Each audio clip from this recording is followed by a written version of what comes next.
यो देखिराख्नु भएको छ यो बाटो चाहिँ काभ्रेकाँडामा पानी खाने ठाउँ। गाई गोरुलाई पनि खुवाउन मिल्थ्यो, आफू पनि खान मिल्थ्यो यसमा।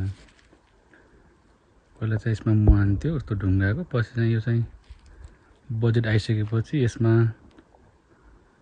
चाहिँ पोखरी बनाउने भन्यो। त्यो पोखरी बनाउँदाखेरिमा ट्याङ्की बान्दा यस्तो भयो, जो अहिले पानी नै छैन त्यसमा, पानी सुकिसकेछ। यसै ठाउँ हो यो, यसलाई पडाल पानी भन्छ। पडाल पानीको यही हो।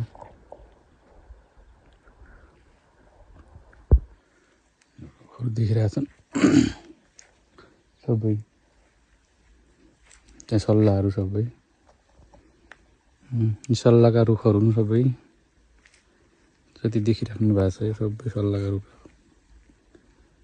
पहिला सानो सानो थियो, आज धेरै ठुलो भइसकेछ। यो चाहिँ उता घरतिर जाने बाटो, त्यो जो यो बाटो देखिन्छ यो चाहिँ जङ्गल जाने बाटो हो। यहाँदेखि जङ्गलतिर जान्छ। पहिला चाहिँ जङ्गलदेखि बाख्रा गाई भैँसी चराएर ल्याउने जङ्गलदेखि। अनि यसमा यहाँ तलतिर सानो ताल जस्तो थियो, त्यसमा चाहिँ गाई गोरुलाई पानी खुवाउने, अनि माथि चाहिँ आफूले खाने थियो। आजभोलि चाहिँ सुकिसकेछ यो, ट्याङ्की बानिसकेपछि सबै सुकिसकेछ यो। पहिलाको जस्तो छैन, आजभोलि सबै सुकिसक्यो। पहिला चाहिँ राम्रो थियो, जो कि पानी सानी खुवाउनु हुन्थ्यो। आजभोलि चाहिँ मान्छेहरू बस्न थाले, फेरि बजेट आइसकेपछि त्यहाँ ट्याङ्की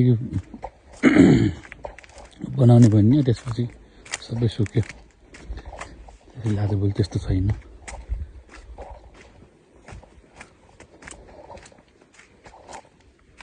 यो बाटो चाहिँ माथि गाउँ जाने काभ्रेकाँडा घर जाने बाटो हो। त्यही रोड हो यो। बाटो हुने नि त यो, रोड हुने नि यो। हिँडेर पनि जान्छन् मान्छे, गाडीमा पनि जान्छ।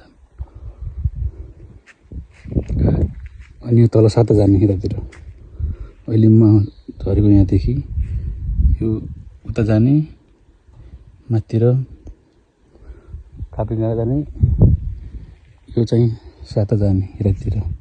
पूर्वतिर साता जाने, यता पश्चिमतिर चाहिँ घरतिर जाने काभ्रेकाँडा।